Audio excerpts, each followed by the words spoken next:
Another day, another basketball stories na naman ang pagkukwentuhan natin. At ngayon nga ay pag-uusapan natin ang balitang pagkuha ng JSW kay DeMar DeRozan at ang balitang malapit na nga pong matuloy ang pagkuha ng Lakers kay Jonathan Kuminga. Sa kabila nga po ng napakadaming manlalaro na available sa free agency at trade market, isa nga po dito ay wala malang nakuha ang Golden State Warriors. Halos lahat nga po ng nabanggit na target nila dito ay nakuha na ng ibang mga kupunan kagaya ni Rui Hachimura na pumirma na sa Clippers. Bukod rin nga po sa kanya ay mukhang mauunahan rin nga po sila sa pagkuha kay LeBron James at maging kay DeMar DeRozan sa free agency. Kaya di na nga po nakapagtataka bakit may mga fans na ng JSW ang nagsisimula ng mainip at magreklamo ngayon sa kanilang front office.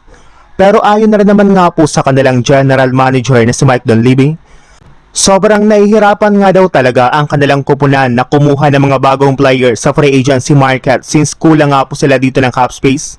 Ibig sabihin, hindi nga po nila kayang i-match ang kontrata na hinihingi sa kanila ng kanilang mga target na players.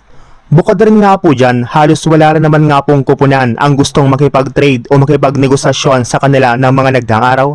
Kaya ito na nga po ang mismong rason bakit wala pa silang nagagawa ni sa mga malaking move ngayong offseason. Sa ibang balita naman, hindi nga po nagsisisi ang Lakers sa pag-alis ni Rui Hachimura ngayong offseason sa kanilang team. At isa nga po sa mga dahilan nito ay ang pagkakaroon pa rin nila ng napakalaking tiwala sa kanilang binuong bagong lineup ng mga nagdaang araw.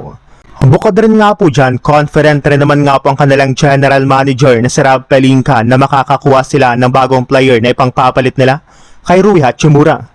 At isa nga po sa mga nabanggit na manlalaro na kasalukuyan na nga po nilang kinukuha ngayon ay ang unrestricted free agent na si Jonathan Kuminga.